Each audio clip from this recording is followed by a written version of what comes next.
So இந்த தடயவியல், அதாவது ஃபாரன்சிக் சயன்ஸ் என்று சொல்லுவாங்க இல்லைங்களா? ரொம்பவே பிரபலமா இருக்கக்கூடிய ஒரு முக்கிய துறை. இது வந்து குற்றவியல் மற்றும் உரிமையியல், சட்டம் இந்த 2த்தையும் உள்ளடக்கிய ஒரு சட்ட விசாரணைகள் மற்றும் நீதிமன்ற நடவடிக்கைகள் ஆதாரங்களை பகுப்பாய்வு செய்யறதுக்கு, அறிவியல் கோட்பாடுகள், முறைகள் மற்றும் நுட்பங்களை பயன்படுத்தக்கூடிய ஒரு துறைங்க. இது உண்மைகளை நிலைநாட்டுறதுக்கும், சந்தேகமான நபர்களை அடையாளம் காண்றதுக்கும், நீதிக்கு ஆதரவு அளிக்கிறதுக்கும், சில நேரத்தில டிஎன்ஏ பகுப்பாய்வு அதெல்லாம் செய்வாங்க. இந்த ஃபோரன்சிக் சயன்ஸ்க்கான அடிப்படைகள், முன்மாதிரிகள் நம்ம அல் குரான்லயே 1400 வருஷத்துக்கு முன்னாடியே நமக்கு கிடைக்குதுன்னு சொல்லலாங்க. குறிப்பா சூரா யூசுஃபுடைய ஆயத்தை ததப்புர் செய்யும்போது நமக்கு அந்த படிப்பினைகள் கிடைக்குது. சூரா யூசுஃப்ல நம்ம பார்க்கலாம் இல்லையா? சட்டை வந்து கிழிஞ்சிருந்தது. அதன் மூலம் உண்மைய கண்டுபிடிச்சாங்க இல்லையா?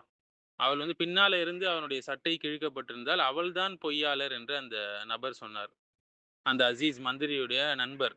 ஸோ ஃபாரன்சிக் பிரின்சிபல் என்னன்னா, இத வந்து பிசிக்கல் எவிடன்ஸ் சொல்லுவாங்க. இந்த சட்டை வந்து கிழிஞ்சு இருக்கக்கூடிய அந்த பேட்டர்னை வைத்து யார் தாக்குனாங்க? யார் ஓடுனாங்க? யார் பின்னால இருந்து கிழிச்சாங்க? முன்னால இருந்து கிழிக்கப்பட்டால் யூஸ் யு அ அந்த நபர் தான் அந்த பெண்ணை நாடியிருக்கார்.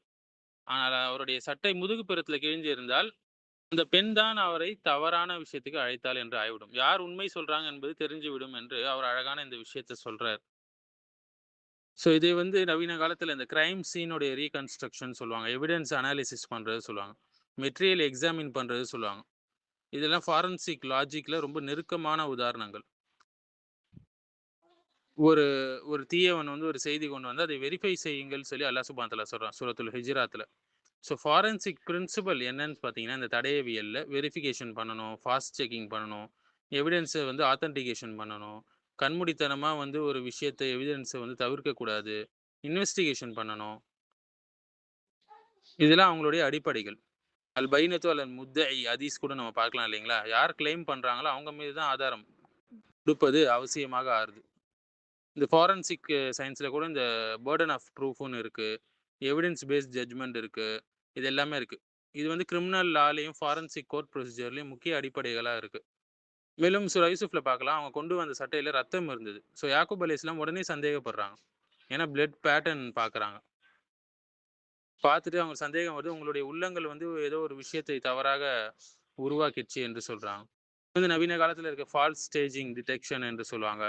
ஃபேப்ரிகேட்டட் எவிடன்ஸ் அனாலிசிஸ் போன்ற ஃபாரன்சிக் ரீசனிங்ல முக்கியமான விஷயங்களாக இருக்கு. இஸ்லாம் வந்து எதையும் கண்மூடித்தனமா தீர்ப்பு குடுக்க சொல்லலைங்க. உண்மையை தேட சொல்லுது, சாட்சியத்தை ஆய்வு செய்ய சொல்லி சொல்லுது, பொய்யான குற்றச்சாட்டை நிராகரிக்க சொல்லி சொல்லுது, உறுதிப்படுத்த சொல்லி சொல்லுது சில விஷயங்களை. இன்னைக்கு இருக்கக்கூடிய நவீன கால ஃபாரன்சிக் சயன்ஸ்ல என்ன செய்றாங்க? ஃபிங்கர் பிரிண்ட், டிஎன்ஏ அனாலிசிஸ் பண்றாங்க, அட்டாப்சி பண்றாங்க, டிஜிட்டல் எவிடன்ஸ்லாம் ப்ரொவைட் பண்றாங்க. இது எல்லாமே டூல்ஸாக இருக்கு.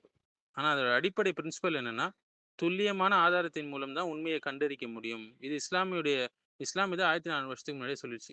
ஏன் கலீஃபாக்கள் கூட இந்த விஷயங்கள யூஸ் பண்ணியிருக்காங்க. அலி ரதியல்லாஹு அன்ஹு கூட அவங்களுடைய கோர்ட் சிஸ்டம்ல இந்த மாரி விஷயங்கள யூஸ் பண்ணியிருக்கிறாங்க.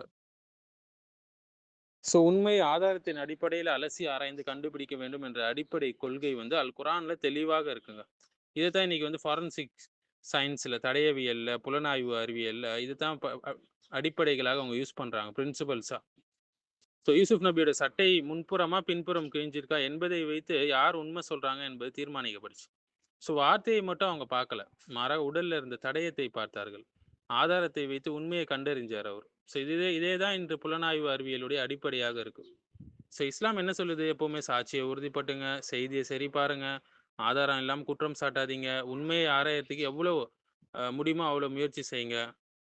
ஸோ இன்னைக்கு இருக்கக்கூடிய எல்லா விஷயங்களுக்கும் இது